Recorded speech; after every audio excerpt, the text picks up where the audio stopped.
نادي انبي عمرو عبده، محمد يونس، محمد زياد، اسامه حسن، سمير صبري، عادل الفتحي، هاني عبد الله، محمد ثابت صاروخ، مجدي عبد. توصل لصاروخ منه لعمرو زكي، عمرو زكي في اليمين حلوه ومفيش اوفسايد وفي فرصه، والهدف الاول لانبي، الهدف الاول لانبي. اتعملت الهجمه حلوه قوي، ما كانش فيه اوفسايد، اتعملت بينيه واتعملت بالعرض، وعمرو زكي على طول في الدقيقه الثالثه يسجل الهدف الاول لفريق انبي. حلوه الكوره، حلوه المتعه، حلوه الاثاره، وعمرو زكي والهدف الاول لانبي من عرضيه. ادي عمرو زكي عملها حلوه قوي قوي قوي لهاني عبد الله، يطلع الحضري تتعمل، لكن محمد ثابت صاروخ يضغط ويسجل الهدف الاول لانبي. اتعملت حلوه قوي قوي قوي، وصاروخ مكمل احلى، والهدف الاول لفريق انبي. اهي البدايه، حمى البدايه كانت على لعيبه الاهلي مش على انبي، لكن عمرو عملها حلوه قوي، وهاني قطع احلى، ومحمد ثابت صاروخ قبل عماد النحاس.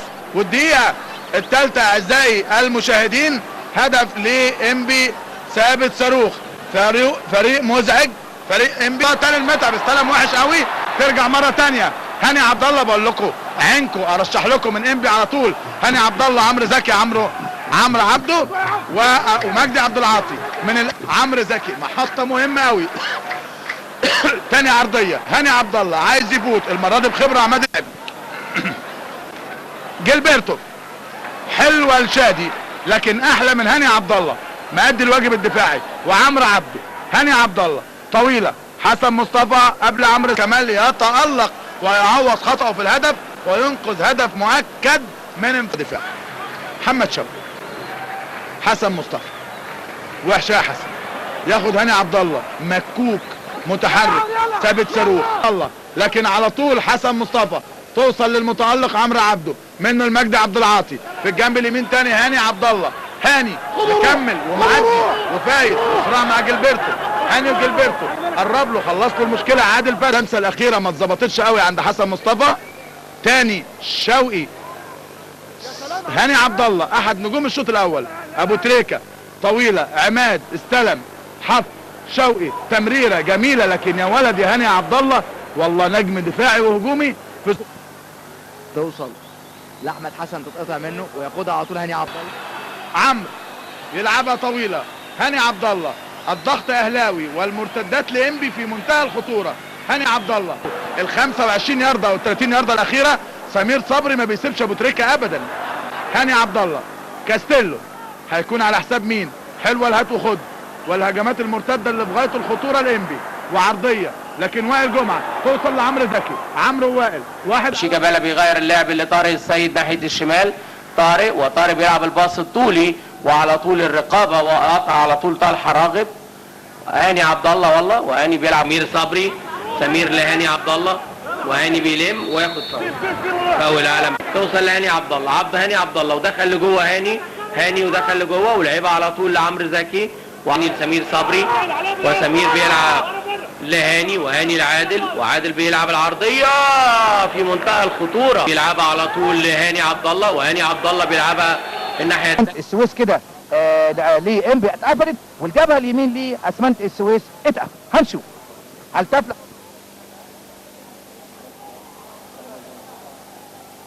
على طول اهوت، وممكن وخطر، انما لعبه الفرمله حلوه قوي من شريف فتحي وليد ابو العيله اهوت. عمرو عبده ومحمد الحديدي يطلع، توصل ليه اسامه حسن مره ثانيه اهو، هاني عبد الله، محمد ثابت صاروخ، اسامه حسن بيلعبها كده المجدي عبد العاطي لعادل فتحي، وبيشوط وجول. حلوه. الهدف الاول اعزائي مشاهدي قناه النيل للرياضه في كل مكان، هاني عبد الله يفتتح اهداف هذا اللقاء في الدقيقه كام؟ في الدقيقه 28 من احداث الشوط الاول. تصبح النتيجه 1 انبي الى لا شيء اسمنت السويس. هاني عبد الله هاني عبد الله في الدقيقة 28 الهدف الاول لإنبي. كرة مباغتة، كرة يعني نقدر نقول شوف علي حجازي ما شافهاش الا بالشبكة، ومش ممكن مش ممكن. ياسر استنى، ضغط هاني عبد الله، اتاخدت، توصل ليه عادل فتحي. هاني عبد الله اول مره نشوفه لوحده. هاني عبد الله، هاني عبد الله وتصويبه حلوه حلوه حلوه حلوه والله يا هاني عبد الله. تصويبه كده يعني جميله، بدات كده التصويبات والقذائف تتولى على مرمى الجيش وانبي. شفنا تصويبه احمد عبد العزيز، رد تصويبه هاني عبد الله الحلوه الجميله والله. كانت قبلها عمرو زكي وعمرو عادل على طول، وادي هاني عبد الله وهاني بقول لكم يا جماعه طالما في تصويب على المرمى يبقى في اهداف جايه. هاني عبد الله قال لي انا برد عليك، وادي الهدف الاول بجيبه في الدقيقه كام؟ في الدقيقه 28. هاني عبد الله بيخترق كده من خطا دفاعي لنادي طلائع الجيش، وعلى طول هاني عبد الله يدخل ويخترق الراجل ويدخل جوه الصندوق. وادي الكابتن طه بصري وسعيد بالهدف اللي جه على طول هاني عبد الله. وادي الخطا الدفاعي وادي التمرير في منطقه خطره جدا، يدخل هاني عبد الله الراجل يشوطها بوش رجله خارجي على شمال غريب حافظ، ما يقدرش يعمل لها حاجه. والله هاني عبد الله هيخلي اللقاء يحلو، يعني اللقاء هيبقى جميل، هيبقى ممتع ما بين فرقتين. ادي الهدف وادي الخطا الدفاعي، ادي التمرير يا راجل في منطقه خطره جدا، وادي غريب حافظ بيحاول فيها ما قدرش. وعلى طول احمد عبد العزيز واسامه حسن.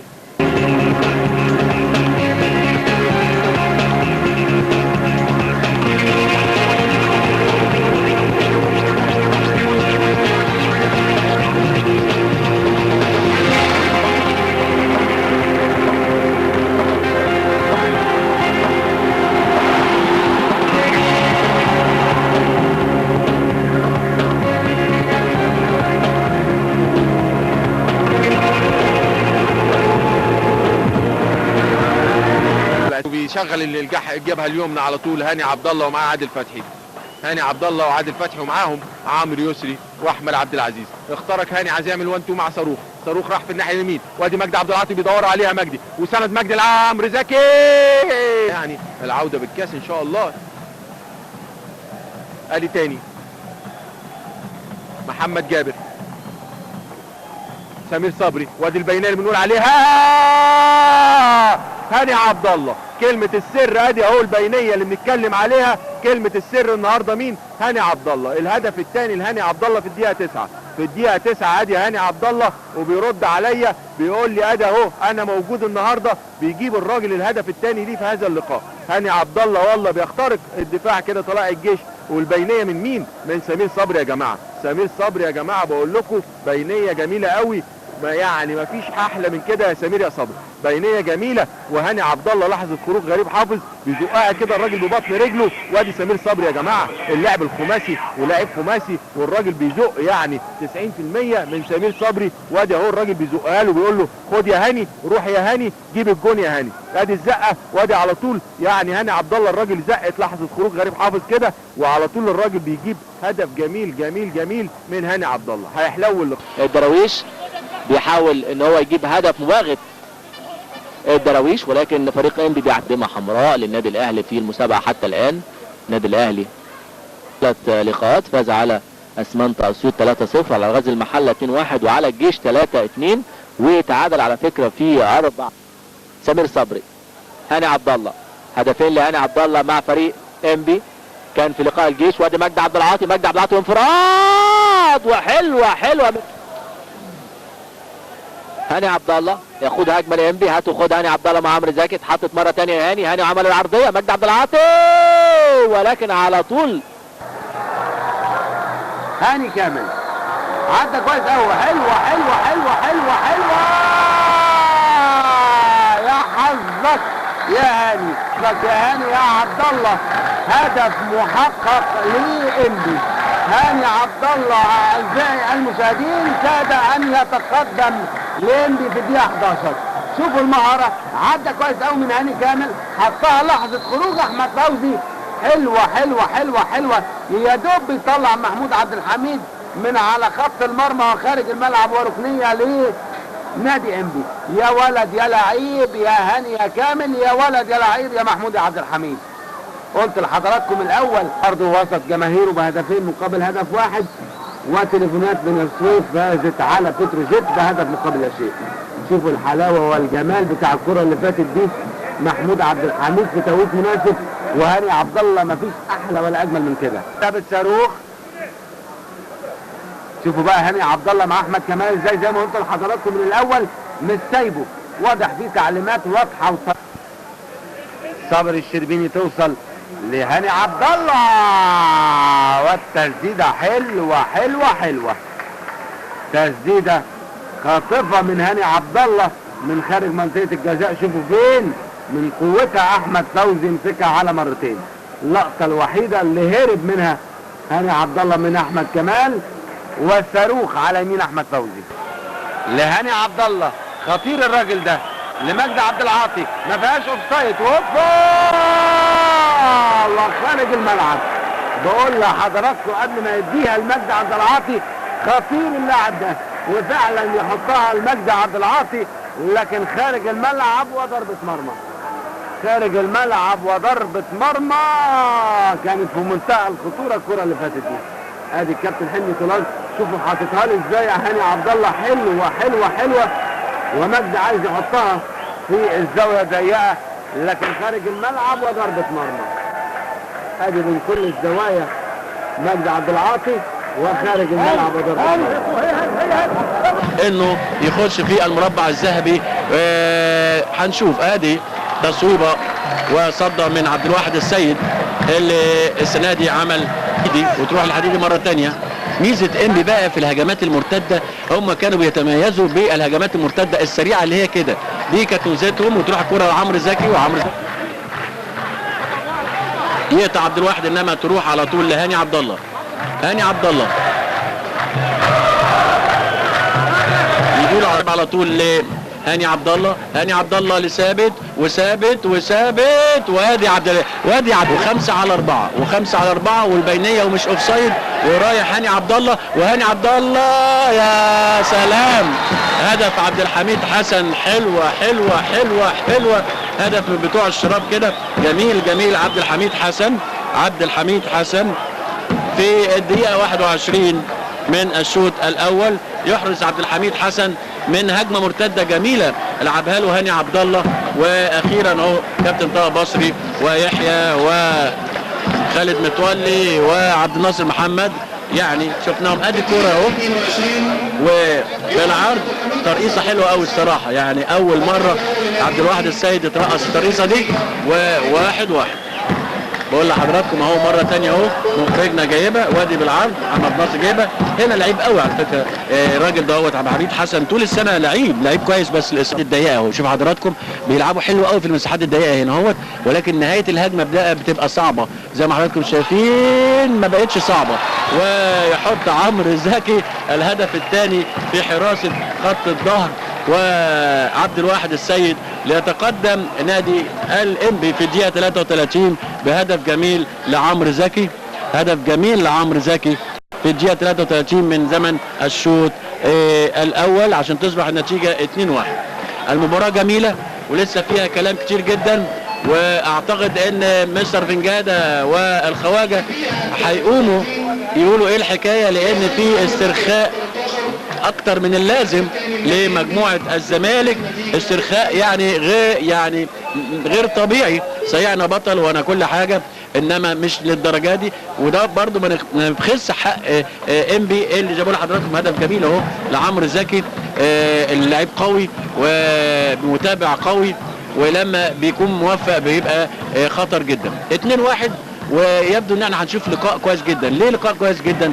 لان الزمالك مش هيسكت، وعنده المجموعه من اللعيبه اللي تقدر تخلص، وادي جمال حمزه يلمها لنفسه، وحلوه لهاني عبد الله. هاني عبد الله جميله. هنا بقى ميزه عمرو زكي السرعه والانطلاق ده بوش رجله حلوه ومش اوفسايد.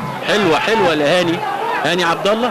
الحته الشمال دي مفتوحه خالص بتاعت الزمالك، والكره العرضيه وبرده على طول يطلعها. هاني عبد الله عامل ماتش كويس قوي. هاني عبد الله وادي عمرو، انما عمرو وصديق قوي. عمرو على صديق يلعبها حلوه قوي لهاني عبد الله، ولعبها هاني جميله. بنلعب في الدقيقة الثانية من الوقت البدل الضائع، وهجمة وعبد العاطي عبد العاطي عبد العاطي عبد العاطي، والعارضة تنقذ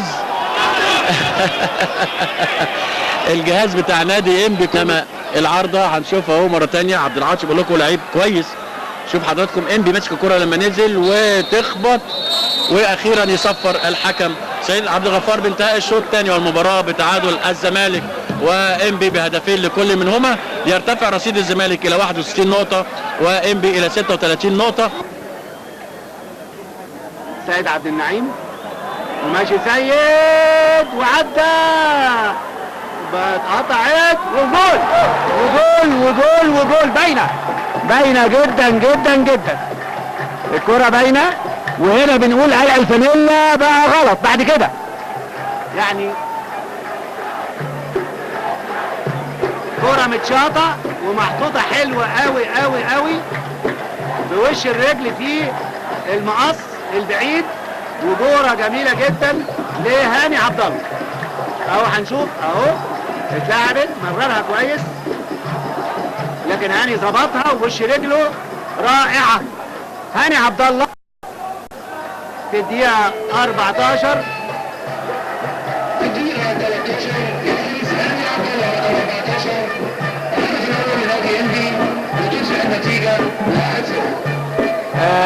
المذيع الداخلي هاني هاني هاني هاني وصل لنفسه هاني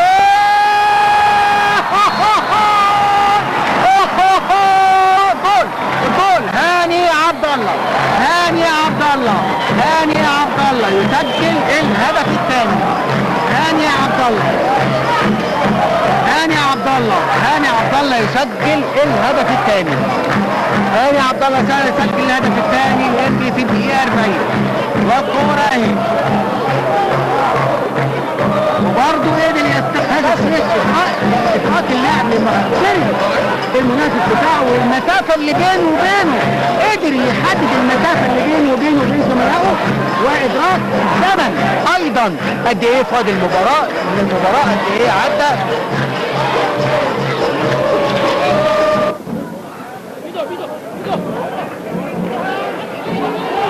يخلصها عبد الحميد حسن وهاني عبد الله. مش ممكن عبد الحميد حسن وهاني عبد الله ومش ممكن بيكلم نفسه. مش ممكن ليك حق تكلم نفسك، ما هو مش ممكن ده هدف اكيد من ادي.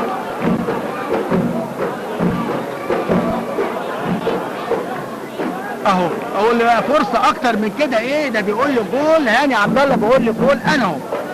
ابو الكل بيقول له انا اهو. ليه فرقه انبي في نص ملعب القرون هيلعبها فؤاد سلامه رقم 27. فؤاد سلامه وفؤاد سلامه بيلعب كره طوليه.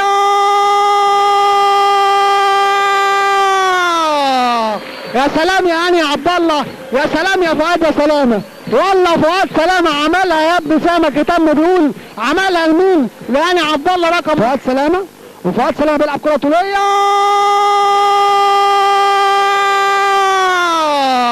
يا سلام يا هاني عبد الله، يا سلام يا فؤاد يا سلامه. والله فؤاد سلامه عملها يا ابن سامك تم بيقول عملها لمين؟ لهاني عبد الله رقم 14 عمل عليها ترايك حسن. عمرو زكي لأسامة والقلم اليسرى عرضية واحدة حلوة جميلة. هاني عبد الله يدرك التعادل في الدقيقة 38. هدف لهدف. بقول لحضراتكم زي الاثنين الملاكمين الجامدين قوي، ما حدش فيهم يقدر يخلص على الثاني بسهولة. تقدم عبد الحميد بسوني في الدقيقة 23 وتعادل هاني عبد الله في الدقيقة 38. هدف ضربة راس جميلة اهو.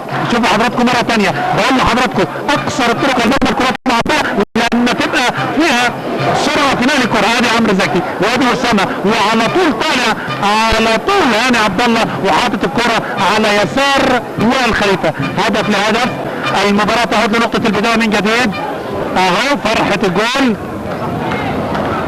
الجول اهي حلوة. المباراة حلوة. هدف لهدف. اسامة حسن بالقضية الفنية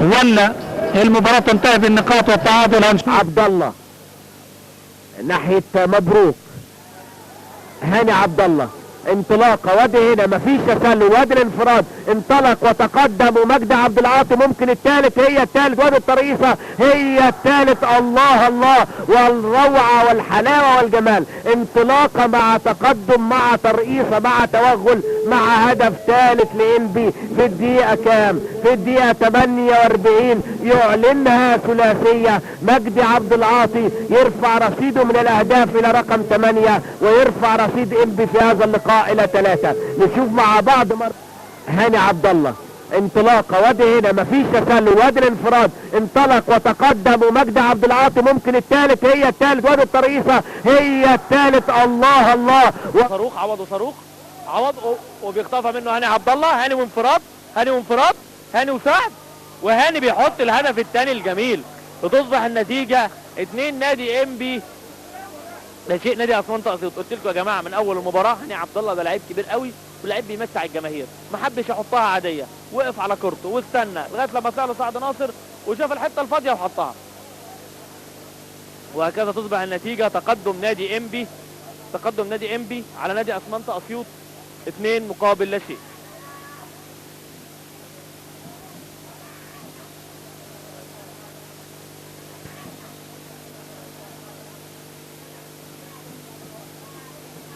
– 14 دقيقة على ساعتي، لكن تقدم نادي إنبي بهدفين مقابل لا شيء. طبعا غاب ياسين عبد العالي، وشايف محمد يونس طلع ورا فرقته كده، محمد يونس وعادل فتحي على التنفيذ، عادل فتحي وبيلعب كرة عرضية، وهاني عبد الله كده ركب الكرة، والله هاني عبد الله، وعادل فتحي على التنفيذ، عادل فتحي وبيلعب كرة عرضية،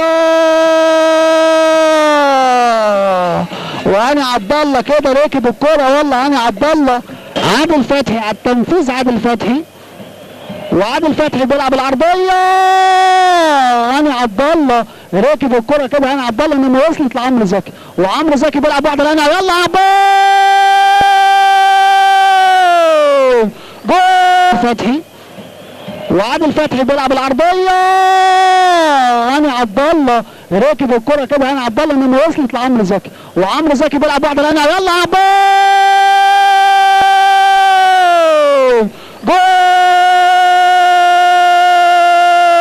جول جول جول جول جول جول جول جول. مين بقى؟ هاني عبد الله، نجم النجوم هاني عبد الله. يا سلام يا هاني عبد الله، يا سلام يا عمرو زكي. عمرو زكي عمل واحده زي ما الكتاب ما بيقول، وقف على كورته، شاف لمح كده هاني عبد الله وحطها هاني عبد الله، انما كابتن مقفلين عليها لعيبه اسمنت اسيوط، حافظين اداء نادي إنبي.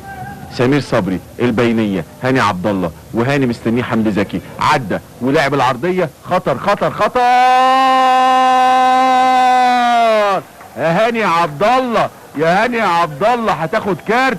هاني عبد الله بيجيب الهدف في الدقيقه كام؟ في الدقيقه 20. في الدقيقه 20 هاني عبد الله بيخترق الراجل وبيعدي، وقال لك هلعبها في المرمى، ولعبها في المرمى هاني عبد الله، وفعلا بيجيب الهدف الاول ليه والهدف الثاني ليه في الدوري. هاني عبد الله، هاني عبد الله كان احرز هدف في الالومنيوم في الاسبوع ال16، وهدف اسمنت اسيوط اهو الثاني ليه في الدوري، وانذار لهاني عبد الله. ادي عدى الراجل من حمدي زكي ولعب الكره العرضيه، وحلوه طارق سليمان فاكر ان هي هتتلعب عرضيه لميدو، وخرج طارق سليمان من مرماه، وهاني عبد الله بيلعبها بوش رجله حلوه، لكن بتخبط في السكه، بتخبط في السكه وتغير اتجاهها، خبطت في السكه، وهاني عبد الله خبطت في محمد عوض، خبطت في محمد عوض، وهاني عبد الله في الدقيقه 20 اول اهداف اللقاء، وكده المباراه هتحلو.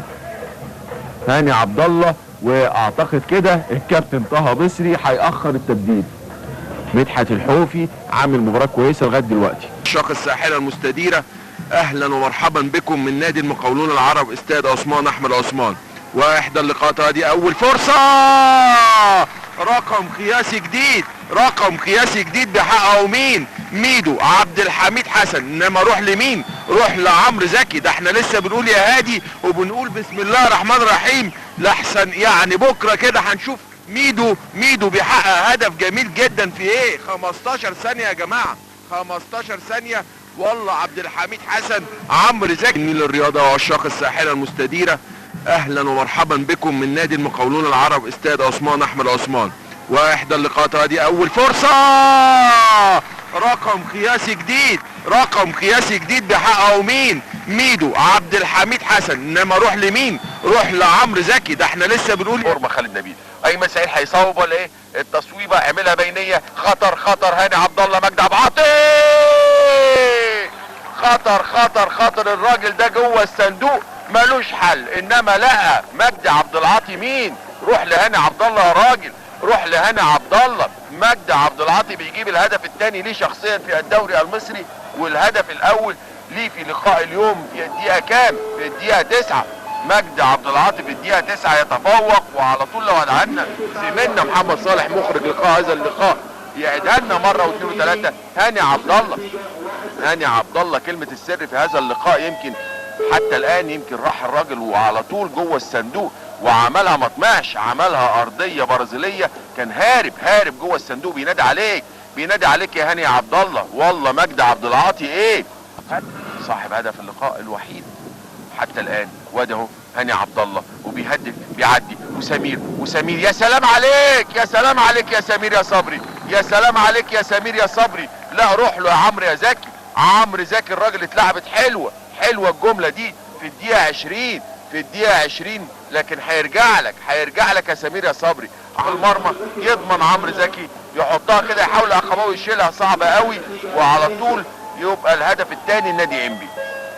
الهدف الثاني النادي انبي، الهدف الخامس لعمرو زكي هذا الموسم. يمكن يتساوى محمد بركات نجم النادي الاهلي. بقول لكم اتمنى له التوفيق في لقاء اليوم. لكن والله محمد ثابت صاروخ المهم من تغيير الاول، وادي انفراد وهاني عبد الله، وضربه جزاء، ضربه جزاء من هاني عبد الله، انفراد من هاني عبد الله.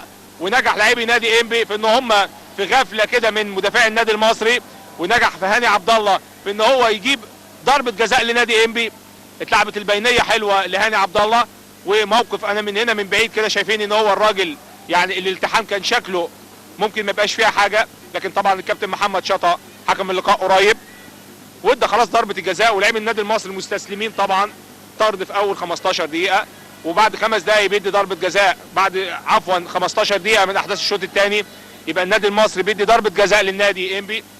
النادي المصري بيمر بظروف صعبه جدا، وبقول لحضراتكم الافريقيه. والنهارده مش موجود طبعا المدافع، انما تراب بيجيبها مره والثانيه عمرو فايق ويسلمها من ناحيه اليمين. استلم الكره عند مجدي عبد العاطي، مهاجم يا جماعه، مهاجم كبير اهو رقم 17 يسجل لنا بعض. شوف بقى الان قريب نشوفها مع بعض راح فين اهو الان قريب، لكن خدها من تحت، اداها سنه زياده، ده قوه زياده اهي جميله جدا، تحرك هايل وراح لها قابلها. انما اللمسه الاخيره كانت محتاجه خط جسمه حلو محمد صاروخ، ونقلها سريعه تاني من ناحيه اليمين بيكمل واحد ضد واحد، هيخلص منها تاني. جماعه عرضيه خطره حلوه الكره العرضيه عبد الحميد حسن ما شافهاش، رقم 9 عبد الحميد حسن، لكن كروس اوفر جميله جدا من ناحيه اليمين. لاحظوا حضراتكم الشغل بتاع انبي كله كرات عرضيه اهو، كله على الكرات العرضيه، لسه ما فيش كرات من العرض. سبق الكوره عبد الحميد حسن ما شافهاش كويس، عنده مساحه من ناحيه اليمين، قرب كويس وقرب يلعبها عرضيه خطره، جول عدى كله. مجدي عبد العاطي عملها بند في الارض، كانت تتلعب على مره واحده. شوف الكروس اوفر من ناحيه اليمين حلو قوي، هاني عبد الله عدى اهو اخر مدافع وعدى حارس المرمى، انما عينه مجدي عبد العاطي عينه مش مركزه على الكوره، عينه ما جابتش كوره كويس اهي، عدت كله لانه بدا يشوفها من المسافه الضيقه دي من بعد ما عدت المدافع الاخير، بدا يشوفها، ودي طبعا مسافه قليله قوي ما تدلوش فرصه انه يظبط وياخد البوزيشن الهجومي الصح. اول نقطه ليها المفروض تبقى في الجول. منقوله تاني برضه من ناحيه اليمين، هاني عبد الله برافو هاني، تاني مره بيلعبها عرضيه مش ممكن، افضل لاعب لغايه دلوقتي الكوره كلها جايه من ناحيته هاني عبد الله. شوف اشتغل ازاي من ناحيه اليمين، بيلعبها له في ظهر المدافع باسل فتحي بيلعبها صاحب المجهود الكبير النهارده، يلعبها ارضيه اماميه، وادي ال1 3 اتعمل بشكل جميل.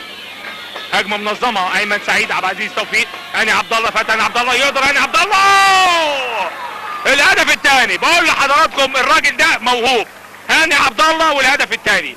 انا ساعه ما هاني عبد الله نزل واحساسي كده ان الراجل ده هو اللي هيغير شكل المباراه. منتهى الذكاء، هجمه منظمه اتلعبت حلوه والهدف الثاني. يا سلام يا هاني عبد الله، برافو طه بصري، احتفظ بهاني عبد الله ودفع بيه في التوقيت المناسب، وفي غفله وهفوه من مدافعي نادي المنصوره اتلعبت البينيه والمهاره العاليه ورؤيه جميله ويلعبها بالقدم اليسرى على يمين عصام حارس مرمى نادي المنصوره. 2 انبي 1 المنصوره. ضربه البدايه وفي الدقيقه كام اعزائي المشاهدين؟ في الدقيقه الاخيره من احداث الشوط الثالث. الشوط الاول الاضافي بينجح نادي انبي في ان هو يتقدم بالهدف الثاني. اتلعبت حلوه وهدف جميل من هاني عبد الله. 2